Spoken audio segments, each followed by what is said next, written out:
Excel PU college ಗುರುವಾಯಿನಕೆರೆ, ಕರ್ನಾಟಕದ number 1 PU college. Admissions open now. ಕೇರಳದ ಬಾಲಕಿ ನಾಪತ್ತೆ ಪ್ರಕರಣಕ್ಕೆ ಈಗ ಬಿಗ್ ಟ್ವಿಸ್ಟ್ ಸಿಕ್ಕಿದೆ. 3 ದಿನ ಕಳೆದ್ರೂ ಸಿಗದ ಶ್ರೀನಂದ ಸುಳಿವು. ಕೇರಳದಿಂದ ಟೂರ್ ಮಾಡಿಕೊಂಡು ಬರ್ತಾ ಇರೋ ವೇಳೆ ಚಿಕ್ಕಮಗಳೂರಿನಲ್ಲಿ ಶ್ರೀನಂದ ನಾಪತ್ತೆಯಾಗಿದ್ದಾರೆ. 3 ದಿನ ಆಗೋಗಿದೆ. ಈಗ ಥರ್ಮಲ್ ಡ್ರೋನ್ ಎಲ್ಲ ಬಳಸಿ ಹುಡುಕಿದ್ದಾಯ್ತು. ಬಾಲಕಿಯ ಪತ್ತೆನೇ ಆಗಿಲ್ಲ. ನಾಪತ್ತೆ ಆಗಿದ್ದಾಳೆ ಬಾಲಕಿ ಶ್ರೀನಂದ. ಬಟ್ ಈಗ ಬಿಗ್ ಟ್ವಿಸ್ಟ್, ಆಕೆ ಮಿಸ್ ಆಗಿಲ್ಲ, ಅಪಹರಿಸಿದ್ದಾರೆ ನನ್ನ ಮಗಳನ್ನ. ಮಗಳು ಆಕಸ್ಮಿಕವಾಗಿ ಬಿದ್ದಿರಲು ಸಾಧ್ಯನೇ ಇಲ್ಲ. ಮಾದಕ ದ್ರವ್ಯ ನೀಡಿ ಯಾರೋ ಕರೆದೊಯ್ದಿದ್ದಾರೆ. ಕಿಡ್ನಾಪ್ ಆಗಿದ್ದಕ್ಕಾಗಿ ಶ್ರೀನಂದ ತಾಯಿ ರೋಹಿಣಿ ಅನುಮಾನವನ್ನು ವ್ಯಕ್ತಪಡಿಸ್ತಾ ಇದ್ದಾರೆ. ಕಿಡ್ನಾಪ್ ಹೇಳಿಕೆ ನಡುವೆ 3ನೇ ದಿನವೂ ಶೋಧ ಕಾರ್ಯ ಮತ್ತೆ ಶುರುವಾಗಿದೆ.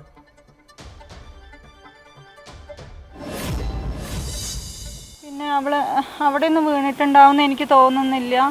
അവളേനെ ആരെങ്കിലും കിഡ്നാപ്പ് ചെയ്തിട്ടുണ്ടാവും തന്നെയാണ് എനിക്ക് തോന്നുന്നത്. ആരെങ്കിലും ഡ്രഗ് കൊടുത്ത് മയക്കി കൊണ്ടുപോയിട്ടുണ്ടാവുമെന്നാണ് എനിക്ക് തോന്നുന്നത്. എത്രയും പെട്ടെന്ന് എൻ്റെ കുട്ടീനെ ഒന്ന് കണ്ടെത്തി തരണം. 2-3 ദിവസമായി.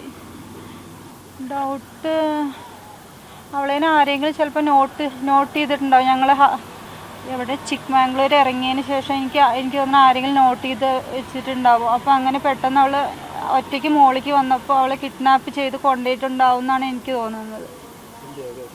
കിഡ്നാപ്പ് തന്നെയാണ്. എങ്ങനെയെങ്കിലും എൻ്റെ കുട്ടിയെ രക്ഷിക്കണം.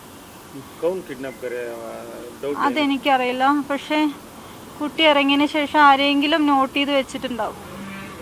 അങ്ങനെ ആരുമില്ലാത്ത സമയത്ത് അവളെ പിടിച്ചുകൊണ്ടേണ്ടാവും. ಹೆಚ್ಚಿನ ಮಾಹಿತಿ ನೀಡ್ತಾರೆ ನಮ್ಮ ಪ್ರತಿನಿಧಿ ಮಹಾರುದ್ರ ದೂರವಾಣಿ ಸಂಪರ್ಕಕ್ಕೆ ಸಿಕ್ಕಿದ್ದಾರೆ. ಮಹಾರುದ್ರ, ಈಗ ತಾಯಿ ರೋಹಿಣಿ ಹೇಳ್ತಾ ಇರೋದು ಏನು ಅಂದರೆ ಆಕೆ ಕೆಳಗಡೆ ಬಿದ್ದಿರೋಕ್ಕೆ ಸಾಧ್ಯನೇ ಇಲ್ಲ, ಬಟ್ ಯಾರೋ ಕಿಡ್ನಾಪ್ ಮಾಡಿದ್ದಾರೆ ಅಂತ. ಏನಿ ಅನುಮಾನ? ಈಗ 3ನೇ ದಿನ ಕೂಡ ಶೋಧ ಕಾರ್ಯ ಆರಂಭ ಆಗಿದೆ. ಹೌದು ಮಧುಸೂದನ್, ಏನಂದ್ರೆ ಕೇರಳ ಮೂಲದ ಪಾಲ್ಕಡ್ ಮೂಲದ ಬಾಲಕಿ ಏನಂದ್ರೆ ನಾಪತ್ತೆ ಪ್ರಕರಣ. ದತ್ತಪೀಠದ ಮಾಣಿಕ್ಯದಾರದಲ್ಲಿ 40 ಜನರ ಒಂದು ಕುಟುಂಬದ ಜೊತೆಗೆ ಒಂದು ಪ್ರವಾಸಕ್ಕೆ ಬಂದಿದ್ದ ಸಂದರ್ಭದಲ್ಲಿ ಒಂದು ನಾಪತ್ತೆ ಆಗಿದ್ಲು.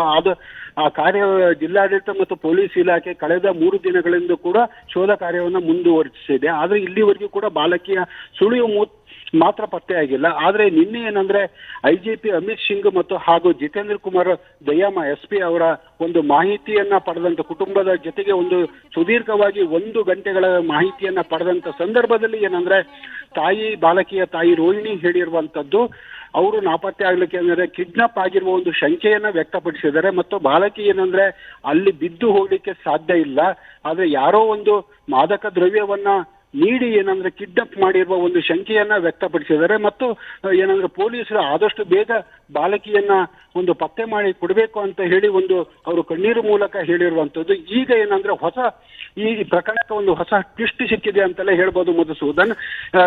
ಕಳೆದ 3 ದಿನದಿಂದಲೂ ಕೂಡ ಅಗ್ನಿಶಾಮಕ ದಳ ಮತ್ತು ಪೊಲೀಸ್ ಇಲಾಖೆ ಮತ್ತು SDRF ತಂಡ ಒಂದು ಏನಂದ್ರೆ 3 ಭಾಗದಲ್ಲಿ ಒಂದು ಹುಡುಕಿದ್ರು ಕೂಡ ಯಾವುದೇ ಒಂದು ಸುಳಿವು ಬಾಲಕಿಯ ಪತ್ತೆ ಆಗಿಲ್ಲ. ಈಗ ಏನಂದ್ರೆ ಮತ್ತೆ ಏನಂದ್ರೆ ಒಂದು ಹೊಸ ಒಂದು ಆಯಾಮದಲ್ಲಿ ಹುಡುಕ್ಲಿಕ್ಕೆ ಒಂದು ಜಿಲ್ಲಾಡಳಿತ ಮತ್ತು ಪೊಲೀಸ್ ಇಲಾಖೆ ಮುಂದಾಗಿದೆ. ಕಳೆದ 2 ದಿನದ ಹಿಂದೆ ಬೆಟ್ಟದ ತುದಿಯಿಂದ ಇಳಿದು ಏನಂದ್ರೆ ಬಾಲಕಿಯ ಶೋಧಕ್ಕೆ ಮುಂದಾಗಿದ್ರು. ಈಗ ಏನಂದ್ರೆ ಬೆಟ್ಟದ ಬುಡಭಾಗದ ಅಂದ್ರೆ ಗ್ರಾಮದ ಮೂಲಕ ಏನಂದ್ರೆ ಮಲ್ಲೇನಹಳ್ಳಿ ಹಾಗೂ ಮಾಣಿಕ್ಯದಾರ ಹಾಗೂ ಕೈಮರ ಈ ಮೂಲಕ ಏನಂದ್ರೆ ತೋಟದ ಮೂಲಕ ಅಲ್ಲಿ ಶೋಧವನ್ನ ಕಾರ್ಯಕ್ಕೆ ಮುಂದಾಗಿದ್ದಾರೆ. ಅದರಲ್ಲೂ ಕೂಡ ಪೊಲೀಸ್ ಡಾಗ್ ಮತ್ತು ಥರ್ಮಲ್ ಡ್ರೋನ್ ಮೂಲಕ ಏನಂದ್ರೆ ಪತ್ತೆಗಾಗಿ ಈಗ ಒಂದು ಶೋಧ ಕಾರ್ಯವನ್ನ ಈಗ ಮುಂದುವರೆದಿದ್ದು. ಆದ್ರೆ ತಾಯಿ ಹೇಳುವ ಪ್ರಕಾರ ಏನಂದ್ರೆ ಮಗಳು ಏನಂದ್ರೆ ಕಿಡ್ನಾಪ್ ಆಗಿರುವ ಶಂಕೆಯನ್ನು ವ್ಯಕ್ತಪಡಿಸಿದ್ರಿಂದ ಇದು ಜಿಲ್ಲಾಡಳಿತ ಮತ್ತು ಪೊಲೀಸ್ ಇಲಾಖೆಗೆ ಒಂದು ಹೊಸ ಸವಾಲಾಗಿ ಪರಿಣಮಿಸಿದೆ ಅಂತಲೇ ಹೇಳ್ಬೋದು ಮಧುಸೂದನ್. ಧನ್ಯವಾದ ಮಹಾರುದ್ರ ನಿಮ್ಮ ಮಾಹಿತಿಗೆ. ನ್ಯೂಸ್ ಫಸ್ಟ್ ನಿರ್ಭೀತಿಯಿಂದ ನಿಮ್ಮ ಪರವಾಗಿ.